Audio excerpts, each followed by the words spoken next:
Okay, welcome back to the last class. Class का आखिरी section में आपका स्वागत है। So we are going to look at some practical guidelines on ministering healing and deliverance. हम लोग जो है व्यावहारिक दिशा निर्देशों में देखेंगे जो Chapter 7. चंगाई के सेवकाई के में है। So some व्यावसायिक practical things that we are going to do while ministering healing and deliverance. व्यावहारिक बातें जो होती हैं जो चंगाई की सेवकाई के समय में इस्तेमाल में आता है। We already saw all of this yesterday. हमने कल इसके बारे में देखा था We'll just quickly go through it. और हम लोग जल्दी से इसके अंदर से जाएंगे। So when I'm going to combine chapter 7 and chapter 8 because it's talking about practical guidelines. और 7वें अध्याय पाठ को और 8वें पाठ को मैं एक साथ बोलना चाहूंगी क्योंकि वो दोनों जो है इसी विषय में बातचीत करते हैं। So what do you do when you want to minister healing and deliverance to somebody? और आप क्या करेंगे जब आपको किसी व्यक्ति के प्रति चंगाई की सेवकाई को करना है? So can you please turn to chapter 8? 8वें अध्याय की ओर जाएं कृपया करके। So the first one is when somebody meets you and asks you to pray for them. जब आपसे कोई प्रार्थना करने के लिए या परामर्श के लिए पूछता है। So the first one is you the first one is interview them. और उनको बातचीत करके उनकी अवस्था को समझ जाए। Chapter 8. 8वां अध्याय। Okay, interview. Ask them these questions. What is your name? उनसे ये सवाल जवाब करें, आपका नाम क्या है? What would you like me to pray for? आप क्या चाहते हैं कि मैं किस विषय पर आपके लिए प्रार्थना करूं? How long have you had this condition or this problem or sickness? और कितने समय से आपके जीवन में ये परेशानी या ये अवस्था से आप हैं? What do you think has caused this problem or sickness? और क्या आप समझते हैं कि ये परेशानी को आपके जीवन में आने का अनुमति हुआ है? Have you seen a doctor? क्या आपने एक चिकित्सक को देखा? What does the doctor say? क्या आपको चिकित्सक ने कहा? And then you can ask one more question. Do you remember what was happening in your life when this problem or sickness started? और एक सवाल और कर सकते हैं कि क्या हुआ है, क्या आपको याद आता है जब ये अवस्था आपके जीवन में शुरू हुआ था? Now you all have to pay attention because all of you are going to practice this. और आप लोगों को ध्यान देना बहुत जरूरी है क्योंकि आप लोग जो है इसको कार्य में लेके आने वाले हैं। So I'm going to put you in twos and you're going to practice. और आप लोगों को दो लोगों के बीच में मैं बांटने जा रही हूँ और आपको ये चीज को कार्य में लाना पड़ेगा। So first you ask them all these questions. पहला जो है आपको ये सारे सवाल आपको पूछने की जरूरत है। Then उसके उपरांत you do the diagnosis. Why do they have this condition? और उसके बाद उनके जीवन में ऐसी अवस्था क्यों हुआ करके जानकारी लेने की जरूरत है। So that time you need to identify the root cause of the problem. और आपको जो है इसका सतह का कारण क्या है उसको आपको समझने की जरूरत है। So you can ask the people, why do you think you're having this sickness or problem? What were you going through or situation when you had this problem or sickness or difficulty? और आप ऐसा पूछ सकते हैं कि आप जब इस अवस्था से गुजर रहे थे तो आपको क्या परेशानी हुआ था?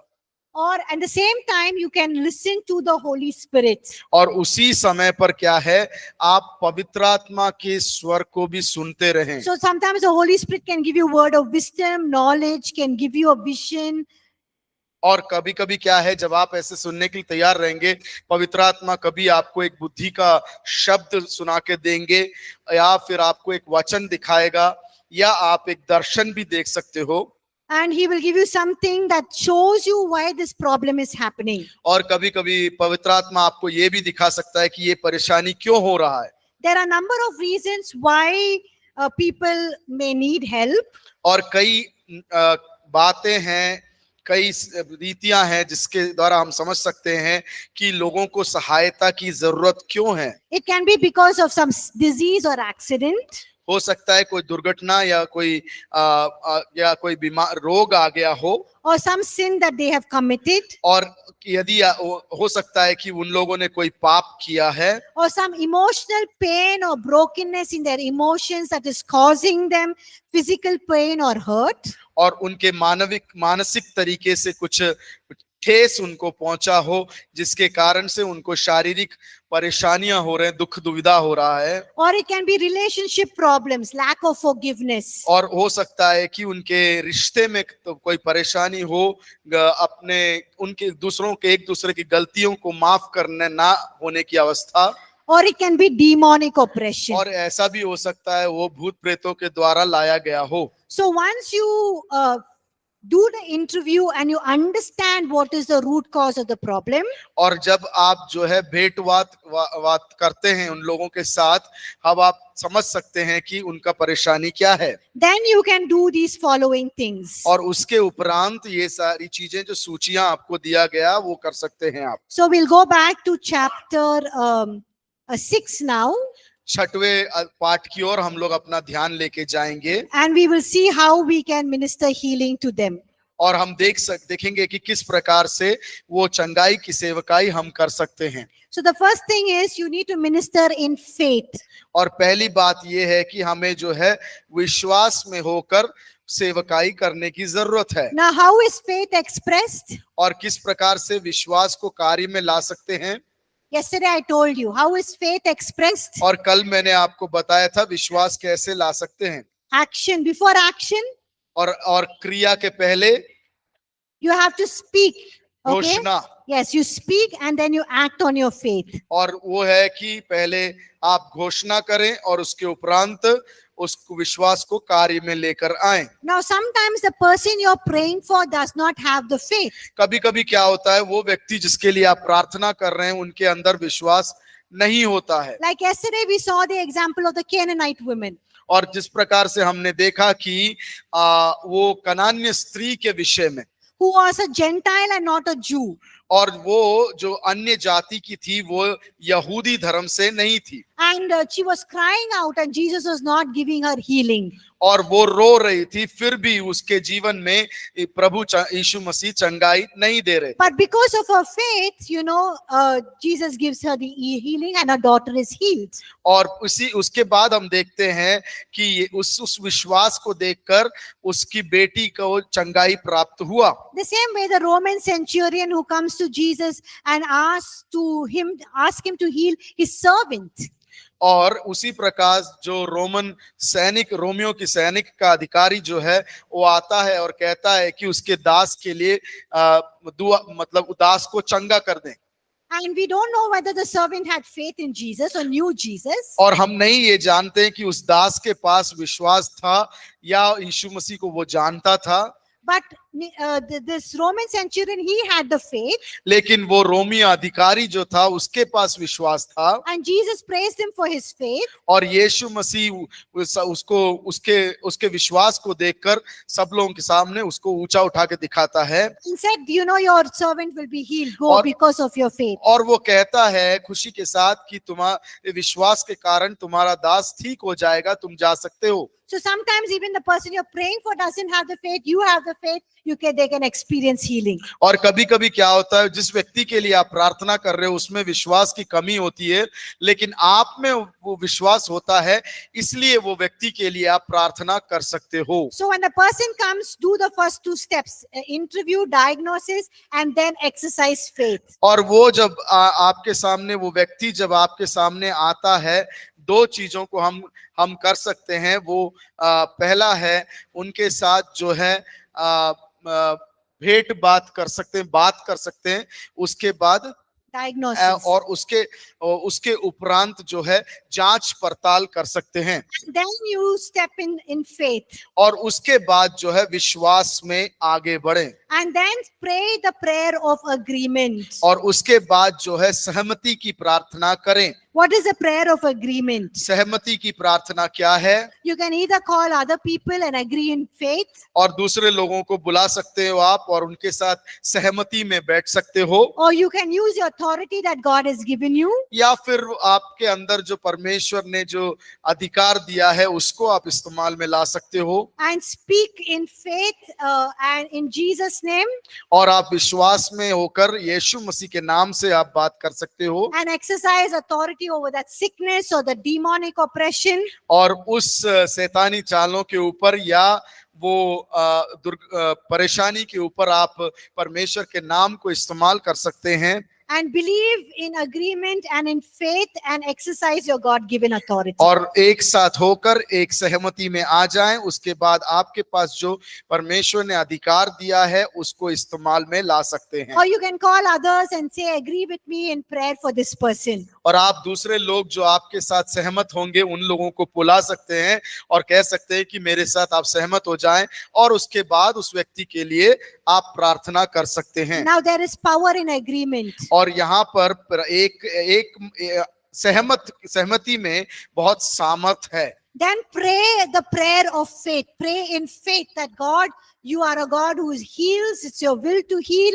We believe by faith you will heal. और उसके बाद विश्वास में होकर प्रार्थना करें कि प्रभु आप प्रार्थना को जवाब देने वाले प्रभु हो, आप चंगाई करने में इच्छा रखने वाले प्रभु हो। सब लोग सुन रहे हैं ना? आप Because you're going to do this after the, we are going to practice this. ध्यान से सुन रहे हैं, विश्वास कर रहे हैं, क्योंकि इसके बाद ये पढ़ाने के बाद आप लोग व्यक्तिगत रीति से वो करेंगे You're going to do all of these अभी things. क्लास में। Okay.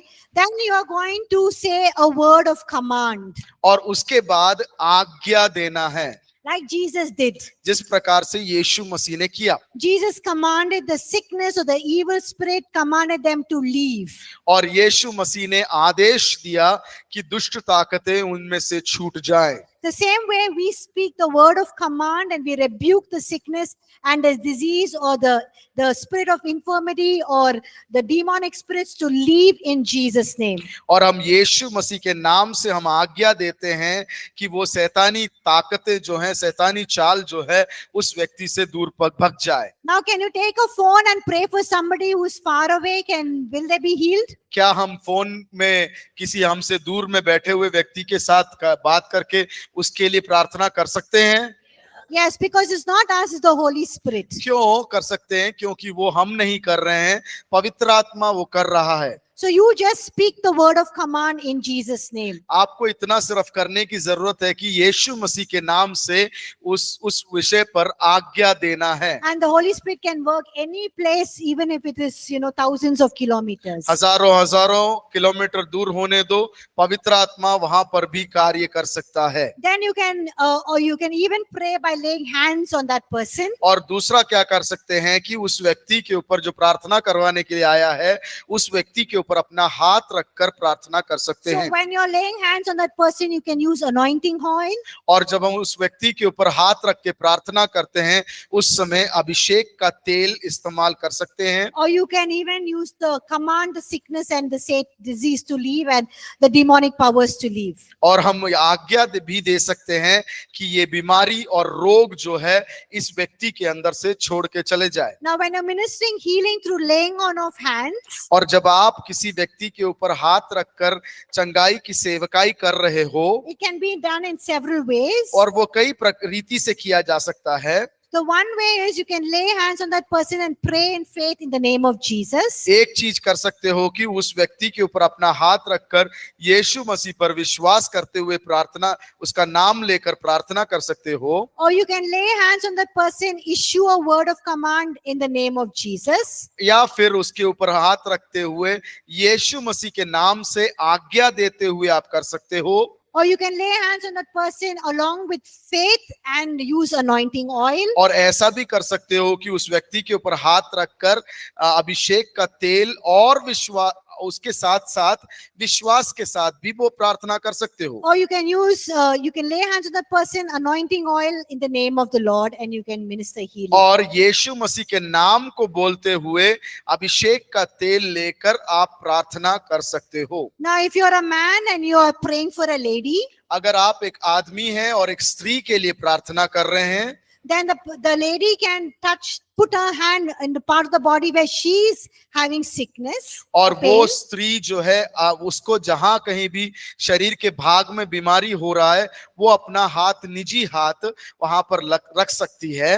And you as a man can put your hand on her head, or you needn't even have to put your hand on your head. You can just pray. और आप एक आदमी होते चलते आप जो है अपना हाथ उसके सिर पर रखकर प्रार्थना कर सकते हैं। And the lady can put her hand wherever she's having the problem and just pray in faith. और वो स्त्री जो है निजी तरीके से उसको जहां भी परेशानी है वो वहां पर हाथ रख सकती है।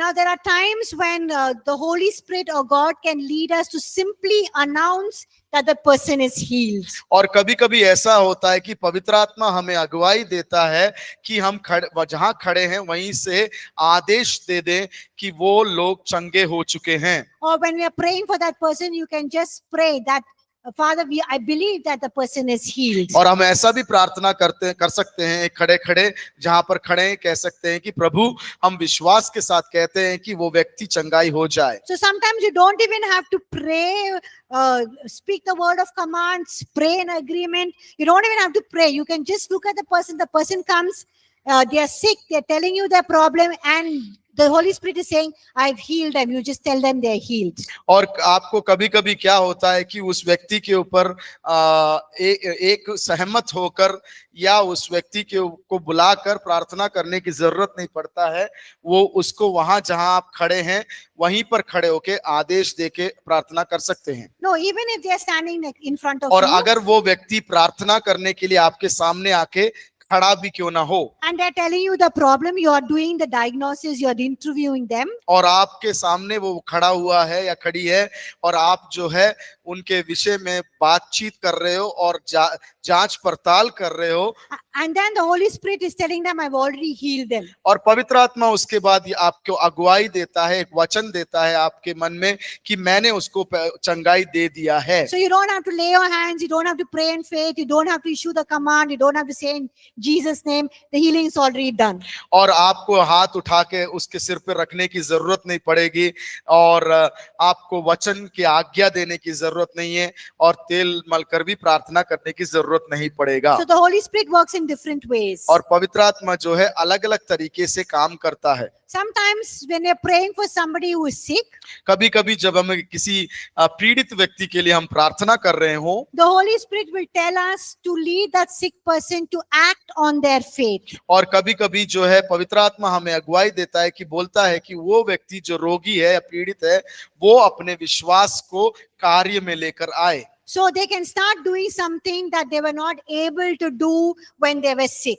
और जब वो बीमार थे वो जो नहीं कर पा रहे थे वो अब करने के लिए आप कह सकते हैं। Suppose you're praying for somebody on the wheelchair. कभी कभी किसी व्यक्ति जो बीमार बीमारी की कुर्सी में ठीक है व्हीलचेयर में हो, And they're not able to walk, they're on the wheelchair, और वो लोग चल नहीं सक रहे हैं, इस कारण से वो लोग व्हीलचेयर में बैठे हुए हैं, or they're blind, they cannot see, और ऐसा भी हो कि वो लोग अंधे हैं, देख नहीं सकते, or they cannot hear in one ear, और हो सकता है वो एक कान से नहीं सुन पा रहे हो, or they're having a problem, they can't use their hand, हो सकता है कि उनके हाथ में परेशानी है, वो हाथ को इस्तेमाल नहीं कर पा रहे हैं, or they're able to walk but because of some knee problem, leg problem, they're not able to walk, they're in a fracture.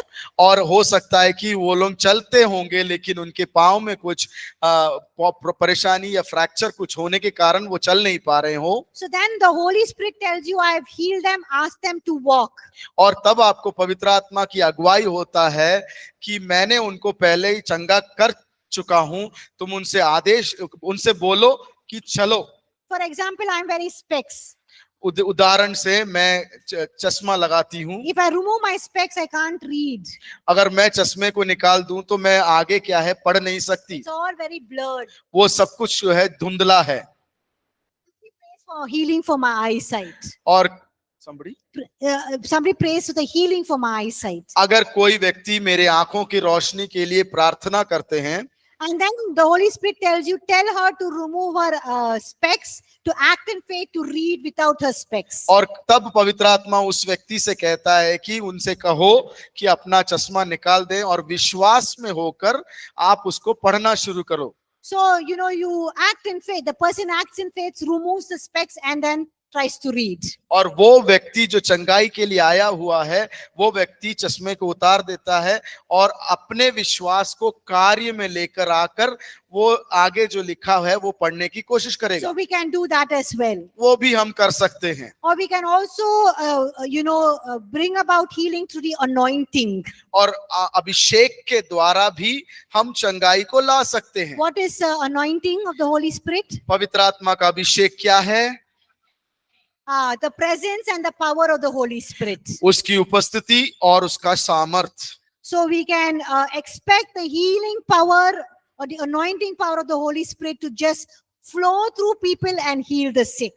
और हम ये करते हैं कि वो पवित्र आत्मा जो है उनकी उसकी सामर्थ और उपस्थिति में एक उनके अंदर से बहता शुरू करें।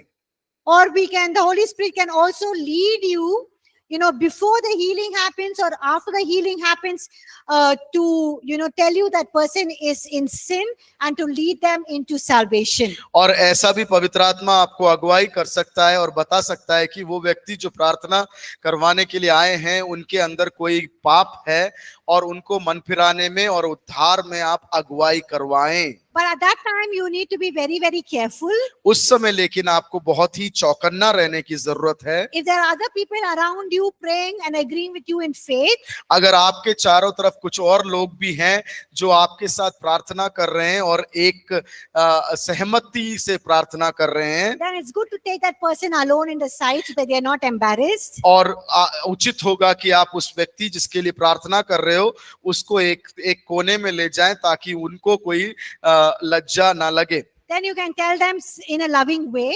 और उनको प्रेम भरी मनोभावना से आप कह सकते हो, Yes, all sickness does not mean is a result of sin.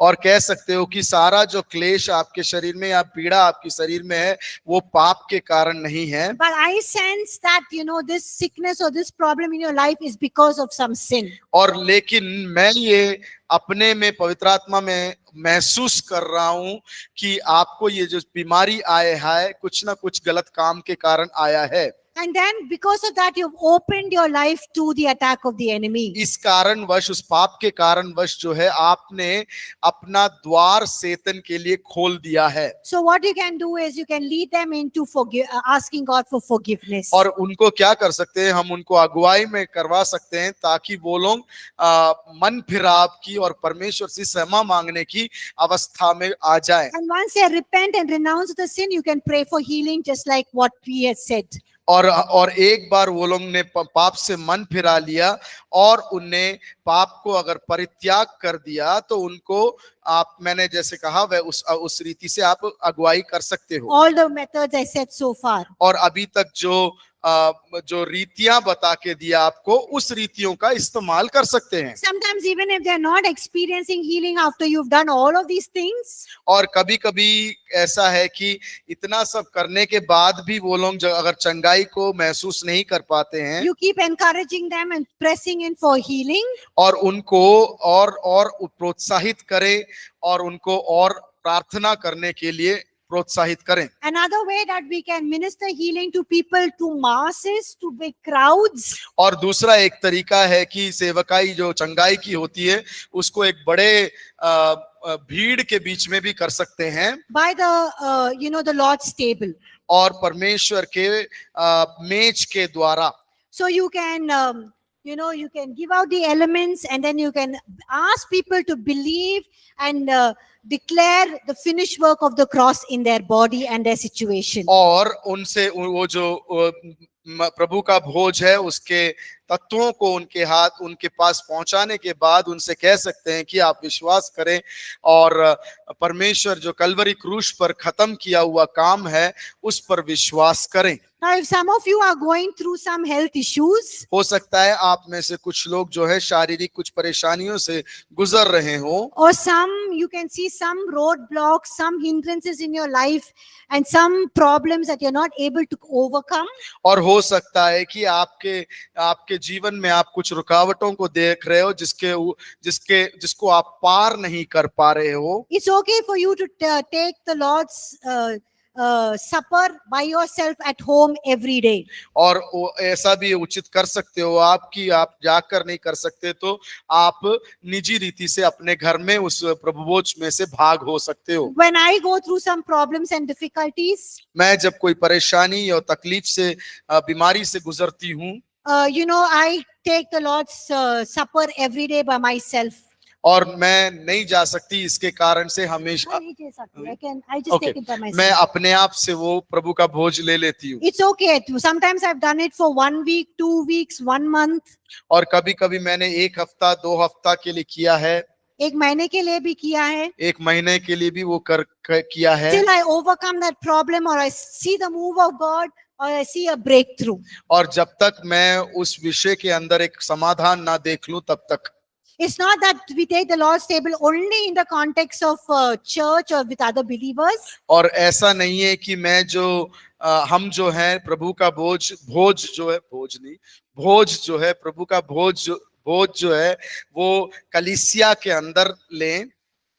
We can also do it by ourselves. और हम अपने आप से भी वो कर सकते हैं। When we are taking it by ourselves, we are just saying, "Hey, I'm believing in the finished work of the cross." और हम अपने आप से जब लेते हैं हम वो कहते हैं कि मैं विश्वास करता हूँ या करती हूँ कि वो कलवरी क्रूस पर खत्म किया हुआ कार्य, And I'm believing the blessings of God in my life. और मैं अपने जीवन में जो उसके अनुसार आने वाली अनुग्रह है उस पर भी विश्वास करता Now, हूँ। when people receive healing, what should we do? और जब लोग चंगाई को प्राप्त करते हैं तो हम क्या करें? Some of you asked this question yesterday. कल आप में से कुछ लोगों ने ये सवाल उठाया था। So if a person receives healing in a certain area, अगर वो एक व्यक्ति को कुछ प्रत्येक क्षेत्र में चंगाई मिलता है, it does not mean they will not have any other sickness in their lives. और उसका ये मतलब नहीं है कि उनके जीवन में कोई और बीमारी नहीं होगा। It does not mean that they will not face any other problems in their lives. और उसका ये मतलब नहीं है कि उनके जीवन में कोई और परेशानी को देखना पड़े।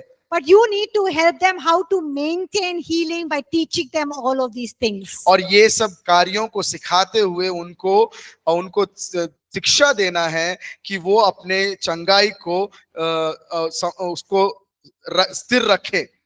You can tell them they need to study God's word. हम कह सकते हैं कि आप परमेश्वर के वचन के पाठ में जारी रहें, Spend time in prayer and fellowship with other believers. और दूसरे विश्वासियों के साथ जो है अपना समय व्यतीत करें, Build their faith in God. और उनके विश्वास को बढ़ाएं, And keep walking in the healing and in good health. और अच्छे सेहत में और अच्छे रीति में अपने आप को आगे बढ़ाएं। Also, you need to teach them or help them or to speak God's word and how to fight against the evil one. और हमें उनको ये भी सिखाना है कि किस प्रकार से वचन को इस्तेमाल करें और शैतान के खिलाफत में लड़ना भी सीखें। And अगर ये हिंदी बुक में प्रिंट हो जाता है तो ये किताब भी दे सकते हैं, वो लोग पढ़ सकते हैं and they will know how to maintain their healing. और अगर ये किताब जो है हिंदी में अनुवाद करके प्रिंटिंग हो गया है तो आप उसको भी इस्तेमाल कर सकते हैं और सीख सकते हैं किस प्रकार से चंगाई की सेवकाई में इस्तेमाल में लाया जा सके। Okay, so we are going to practice what we have learned now. और हम लोग जो अभी तक सीखे हैं उसको हम लोग जो है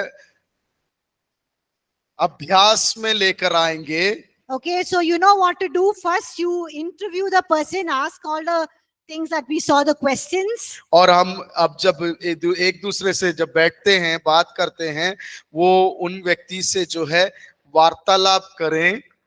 Find out what the problem is. उनके अंदर जो है जांच पड़ताल करें कि उनको क्या परेशानी है। What is the cause of the sickness or problem? आपके अंदर जो बीमारियां आए हैं उसका आधार क्या है, उसका स्रोत क्या है समझे, Same time, listen to the Holy Spirit, और उसी समय पर पवित्र आत्मा को भी सुनने में भी जारी रहें, and then pray in faith, and use a word of command, an agreement with use your authority, agreement in faith, and just speak the word. और उसके बाद वचन को इस्तेमाल करें, अधिकारी का आज्ञाकारी का आदेश का वचन बोले, और उसके बाद एक सहमति में आ जाएं, उसके बाद प्रार्थना करें। Are you all ready? क्या आप तैयार हैं? Okay. तैयार है? Okay, so before we do that, we'll just take Thomas's question. एक Oh, सवाल he आया says है। not to be announced. Okay, I won't announce. अच्छा, वो एक पर्सनल क्वेश्चन है, इसलिए बोला नहीं जाएगा। Okay. So, how many of you are going through some real problem or sickness? हाथ उठाइए। और आप में से अगर कोई ऐसा है जो अपने शरीर में या किसी भी प्रकार, जो हमने सीखा, उस परेशानी की अवस्था या रोग की अवस्था से गुजर रहा हो। Okay. Hemalata, you can come here. Come. All of you इधर आ जाइए. I think we'll just stop this. Recording. Okay, I think online students, we're going to do practical. If you want to stay at Thomas, is fine. प्रैक्टिक जो अभ्यास के रीति से हम करने की जा रहे हैं, ये जो अभी तक पढ़ा है, Thank तो you for ऑनलाइन अगर हमारे साथ जुड़े रहना चाहते हैं तो आप जुड़े रह सकते हैं, नहीं तो आप प्रस्थान कर सकते हैं। Thank you, Thomas. I'll read your note after the class is over. Thank you so much.